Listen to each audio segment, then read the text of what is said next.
Hello everyone and welcome back for some more Drag Race gossip, secrets and drama. So I'm back for another Roscoe's recap, and this viewing party was for All Stars 10 episode 6, and the guests this week were Kerri, Colby and Willam. So today we're going to be talking about why Sasha Colby blocked Mistress Isabelle Brooks on social media and the fallout that happened afterwards. Willam addresses what Alaska recently said about Willam being the reason why Alaska will never be allowed back on Drag Race. And Kerri Colby reveals the real backstage reason why she gave Tina Burner her NVQ point. All that and more coming up in today's video, so let's get started. Also, if you enjoy these videos, please consider hitting that subscribe button. It's a free and quick way to support my channel, and I'd love to get to 150k subscribers by the end of the year, but I need your help to do that, so please make sure you hit subscribe. Thank you.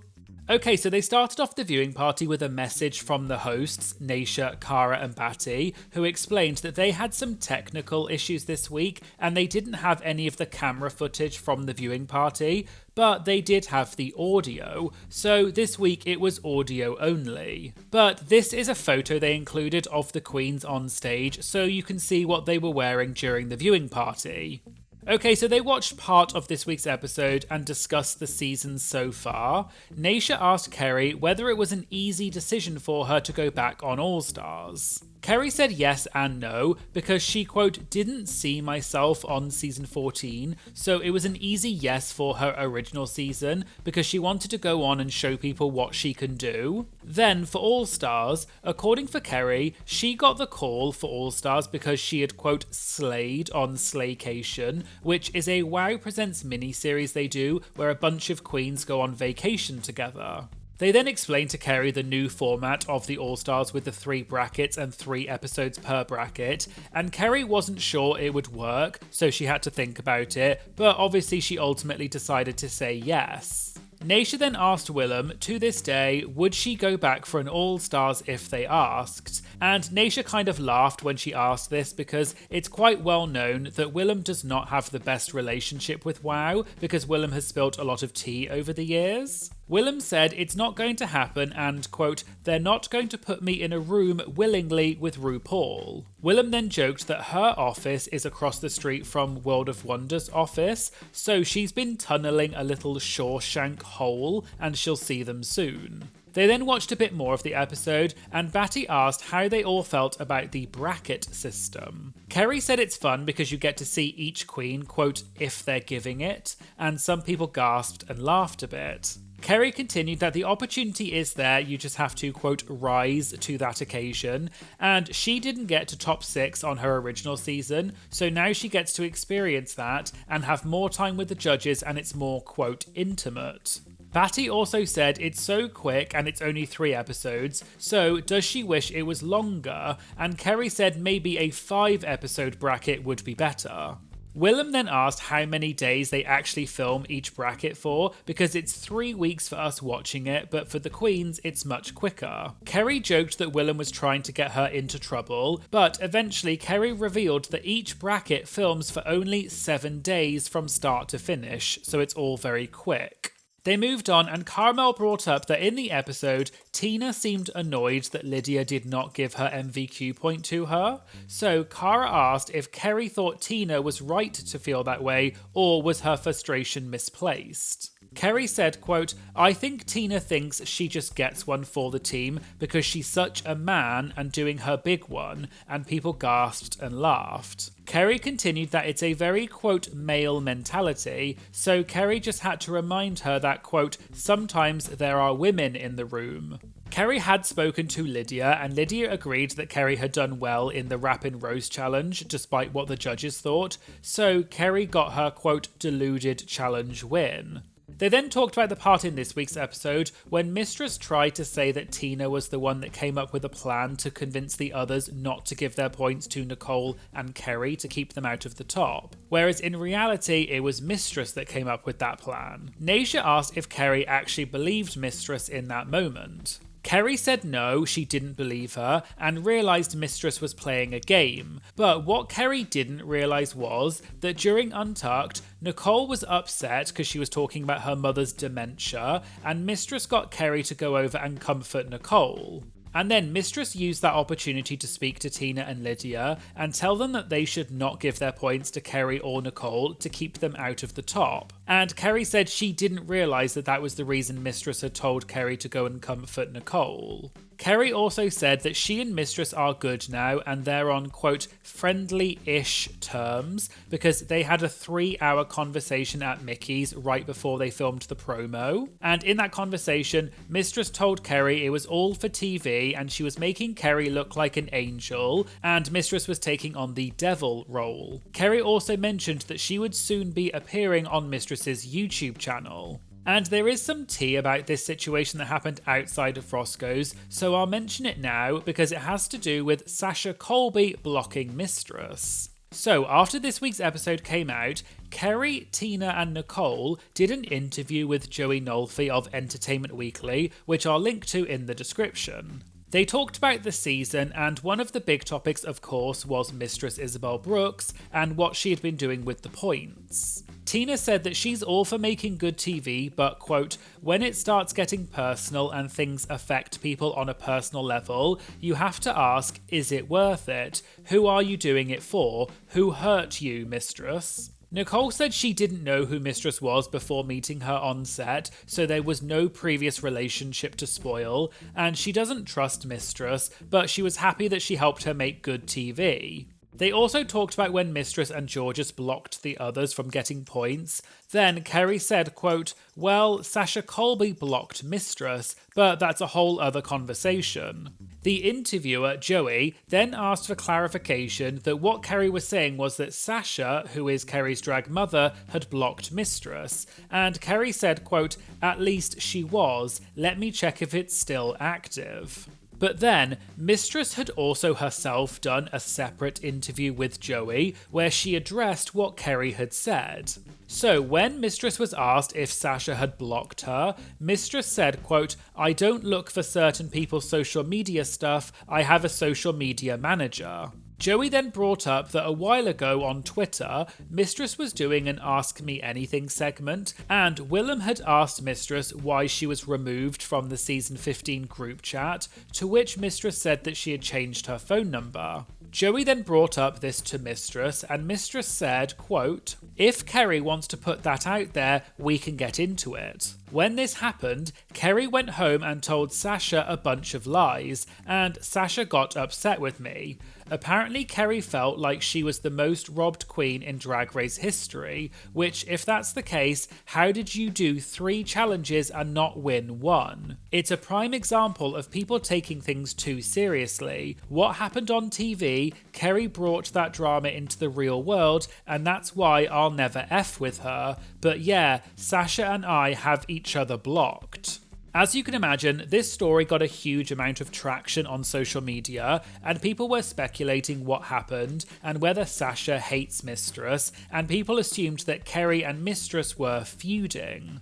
In fact, Mistress posted a tweet addressing the situation shortly afterwards because someone asked her about it, and Mistress said, there is nothing to be addressed, which is why I never spoke on it. This happened over a year ago, it's just new to y'all. Sasha has every right to feel how she wants about me and dictate whether she wants to consume my content on social media. I think the entire thing was definitely heightened by emotions and one-sided stories, but who am I to tell someone how to feel? Nothing but love from my end for all the Colbys, and nothing but respect for Sasha. I hope one day we can be on better terms, but I will always respect a B-word who rides for those they love. However, a few days later, Mistress actually released a video on her YouTube channel, and Kerri was the guest. The video was called Why I Backstabbed Kerri Colby (Exposing the Truth), and I'll link to that full video in the description.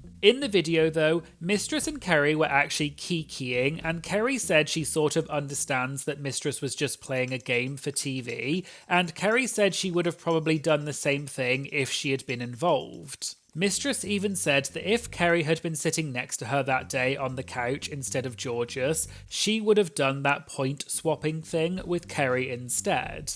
They also talked a bit about Sasha blocking Mistress, and Kerri explained that when she got back from filming, she spoke to Sasha and told her everything that had happened with Mistress, and Sasha then blocked Mistress. Mistress explained that her drag mother, Chevelle Brooks, is best friends with Sasha, so Chevelle called Mistress to tell her what Sasha had been saying about Mistress. Mistress said she still loves Sasha and can respect that Sasha was standing up for her drag daughter, Kerri. Mistress also said she and Kerri did not talk for a while after filming, but then they saw each other at Mickey's and made up. Also, Mistress revealed that she had actually written Kerri's name on the mirror when they were giving out their points in the last episode, but then at the last minute she changed her mind and changed it to Lydia instead, because she knew that Kerri was not going to give her a point. And so, after this video with Mistress and Kerri came out, it seemed obvious that the two of them had made up and were seemingly on better terms,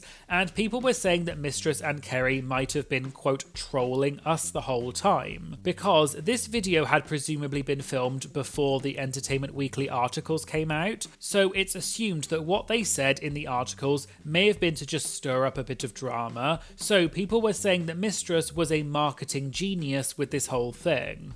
And it probably does go to show that you shouldn't always react to what you see online, because it may not always be the whole story, because a lot of fans had started attacking Mistress, Kerri and Sasha online after the Entertainment Weekly articles came out. But it looks like Kerri and Mistress had already worked things out previously, so none of it was that serious. So this is a good time to remind people, please do not be hateful to the queens and don't get involved in these sorts of dramas, because it's really not that serious and sending hate is not acceptable.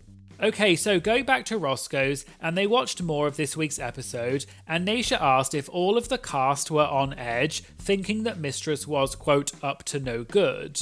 Kerri said she's going to, quote, blame this on the edit, because in this instance, by this point, they all knew that it was, quote, stunts, shows and shenanigans with Mistress, and they were actually all just concentrating on learning their lines and the characters for the Rusical. Batty said that Mistress is clearly the villain of the season, and there was a VIP question which was, what makes someone a drag villain? Kerri then said, quote, self-hatred, I'm assuming. Then Kerri joked that, quote, I mean, I wouldn't love me either, but she said she's never been a villain, so she doesn't really know. Cara then said, let's ask someone who is a villain, and they all said Willam, and everyone laughed.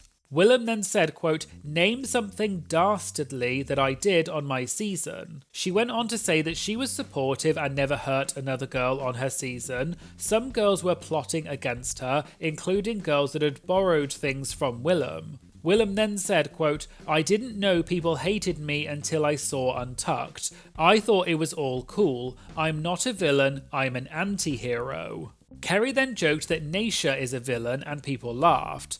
Cara said that the show tried to villainize both Naysha and Willam on their seasons, which people agreed with. Willam added that it's weird that they did that because neither she or Naysha are those girls, and if they do have chaos, it's, quote, for the greater good, or to let people know about something or to help someone. Willam then said, quote, Mistress is just an effing tornado. I don't see what her end goal is for this, other than herself, when my end goal is usually attention for me and everybody. Naysha added that Willam has a huge closet of things that she lets queens borrow all the time, and Willam said one of the queens on season 10 actually borrowed stuff from her as well. Then Willam said that one of the girls from the next season of All Stars had to drop out to go and do a show on Lifetime, which was a, quote, bigger and better opportunity. Willam then said that if she really was, quote, an asshole, she would say their name, but she won't because she's only about ruining her own career. Naysha said she knew who it was and they were saying the name off the mic, and Naysha asked if they could talk about it, but they decided not to. But they did say that this particular queen had ruined their relationship with World of Wonder because they dropped out for this other opportunity. They then talked about the rehearsal for the Rusical this week, and Kerri said it was a lot longer than what was shown in the edit. But then Kerri added that what's throwing her off while watching it back is that when they're showing the queens recording their tracks, the backing track that they put underneath in the edit for some of the queens was a completely different key to what it was in real life, and it was clearly to make some queens look worse than they actually were. Naysha said on All Stars 8, when they did the girl group challenge, quote, "You can tell who they love because some queens had parts of the song that had a really good beat, but other queens got a part that had a really weird beat, and it was really hard to actually record the track using it." They moved on to the runways for this week, and the category was Wild Wild West, and in particular they talked about Kerri's look. Kerri said her look was inspired by Cowboy Carter, which is one of Beyoncé's albums. But Kerri shared that this runway is special to her because she usually does not make her looks,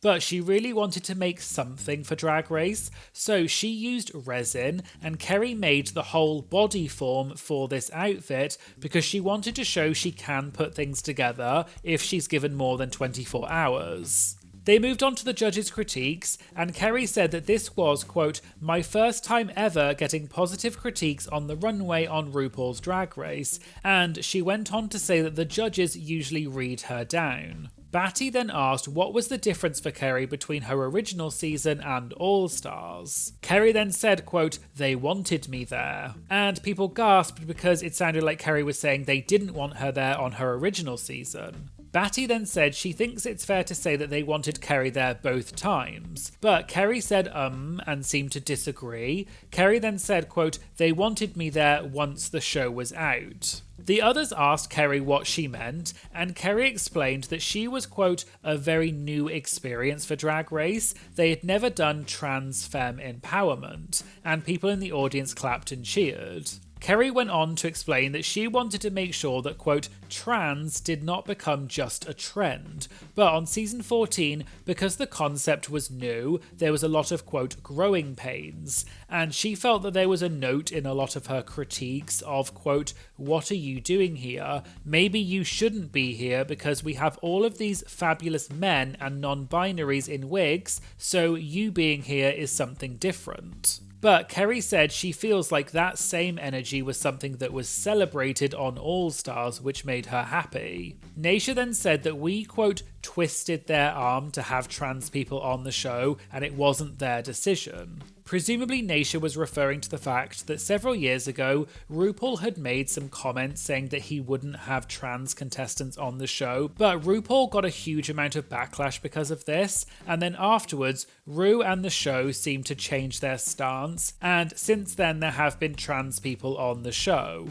Naysha then said that they have cast a trans person on the show just to have a trans person there, but they, quote, "didn't take them seriously." Kerri added that on season 14, she feels like it kind of switched while the season was airing because when they filmed the season, Kerri was the only out trans queen, but then multiple other queens from her season came out as trans once the season started airing, and then there was a, quote, "whole new economy, a whole new market, a whole new realm of what Drag Race could and should be." In Kerri's opinion, after the show saw that, they then understood it, but, quote, "while we were filming, they didn't get it," and some people gasped. They moved on to the last part of the episode when the queens had to give out their MVQ points on stage. Naysha asked if Kerri thought Mistress was going to give her a point. Kerri revealed that Mistress had kept saying to her that she would make things right with Kerri after stealing her point the first time, so she was going to give her point to Kerri. But Kerri had her, quote, "suspicions," so she kept saying to Mistress that maybe she would give her point to Mistress. But Kerri said she later realised, quote, "why the F would I cater to you when you've done nothing but throw pearls and put your effing foot out and then call me a sister?" So Kerri decided to pull a fast one back, and she's proud of that, and everyone clapped and cheered for Kerri. Kerri also said that she was thinking about writing Mistress's name, but then she replayed in her head all of the, quote, "micro-aggressive things Mistress had said or done, so she decided not to." Willam then said, quote, "Girls don't like her. There's a reason she was kicked out of the group chat for season 15. She's a bully. You can't trust her. And it comes down to real world stuff too." And people gasped. Willam continued and said, quote, "People want to go see people that are fun and a good time, not people that are duplicitous and shady and then sit in the back on their phone." Kerri then said that what she will give Mistress is that she's, quote, "fun when she wants to be." Naysha then said that we all have our personas, but we turn them off in the real world, but Mistress doesn't turn hers off, which just tells me, quote, "that's who you are," and that speaks volumes. Kerri said, though, that they have to admit that they would not have had an iconic All-Stars 10 without Mistress, and they all agreed and clapped.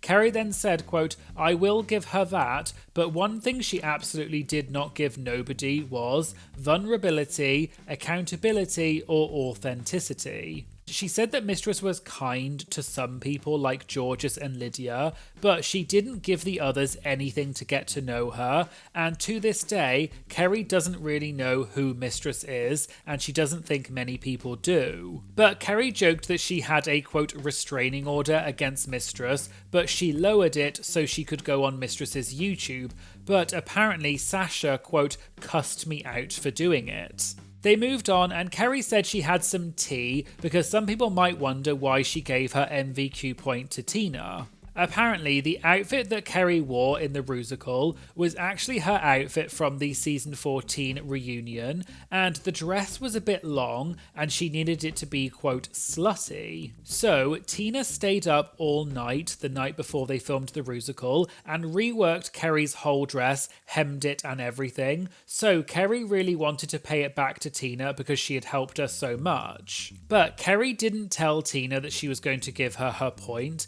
and Kerri shared that she also did not know that Tina and Nicole were going to give her their points, so she was also gagged by that, and they all clapped and cheered for Tina. They moved on to the Q&A, and one of the questions was, how did Kerri's mother, Sasha Colby, react to everything that happened in this bracket? And presumably this question came about because, at this point, the tea about Sasha blocking Mistress had already come out. Kerri answered by saying, quote, "Well, Mistress is blocked," and people laughed. Kerri explained that a lot happened on the season, and Sasha, quote, "doesn't really do games, and I feel like there was already enough games on her season with Mistress, so to hear that kind of carried over, she just doesn't play all that." And so when Kerri told Sasha what had happened during filming with Mistress, the Colbys are very invested and, quote, "you can't play with mother's money and expect her to be like fun and what's the tea." There was then another question, which was, do the queens get any say in their promo shoots? Willam said that for her season 4 promo, they wanted her to wear the outfit that the princess eventually wore, which I assume was provided by production. But Willam said no, because she already had an outfit that she brought with her, which was the one that she did end up wearing, and production said they really liked it. Kerri said on season 14, because the staff really loved her, they showed her all of the photos from her shoot, but in the end, the shot that they chose, Kerri really didn't like it and wondered how they even got that shot and said that they, quote, "did me dirty." But Kerri said that she was happy with her All-Stars 10 promo.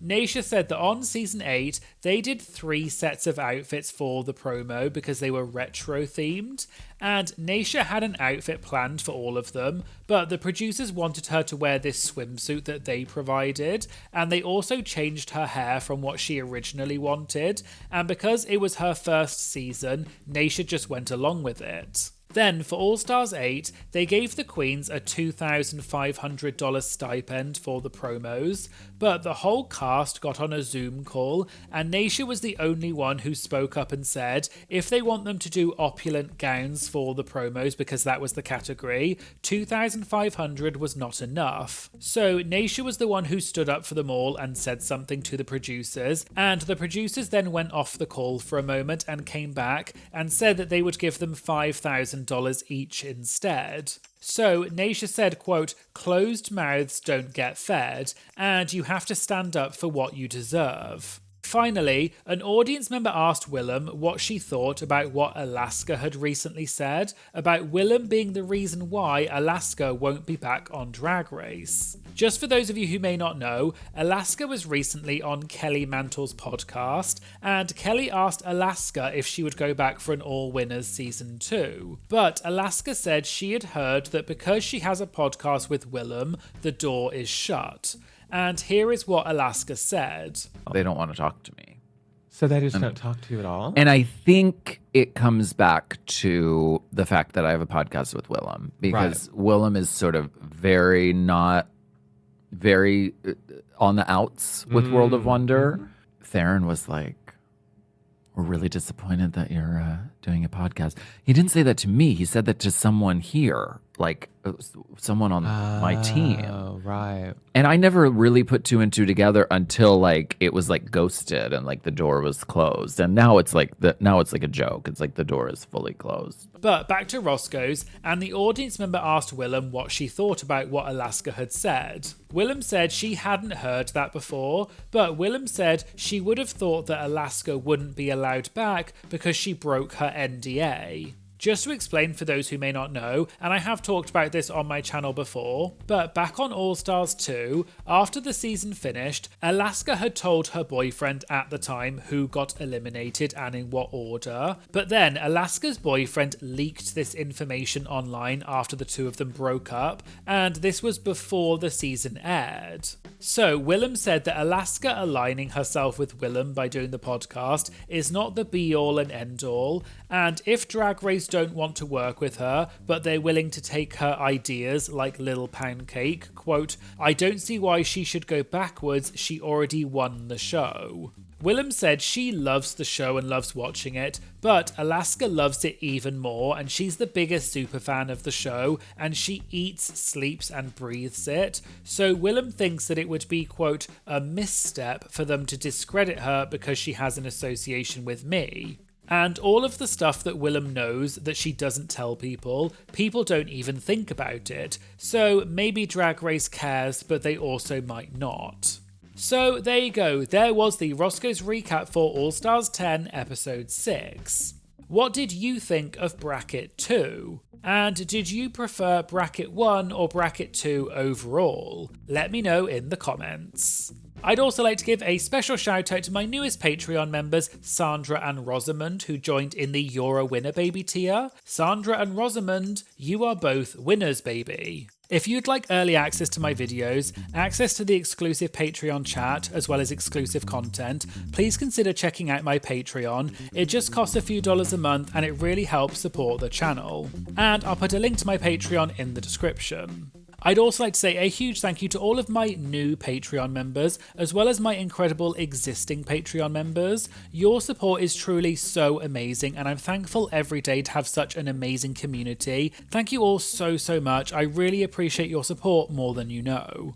Please make sure you like and comment on this video to help boost it in the algorithm and promote it to more people. And please make sure you hit that subscribe button if you like this video and want to be notified when I post more videos. Thank you so much for watching, and I hope you'll join me in the future for more Drag Race gossip, secrets, and drama. Thank you so much. Bye.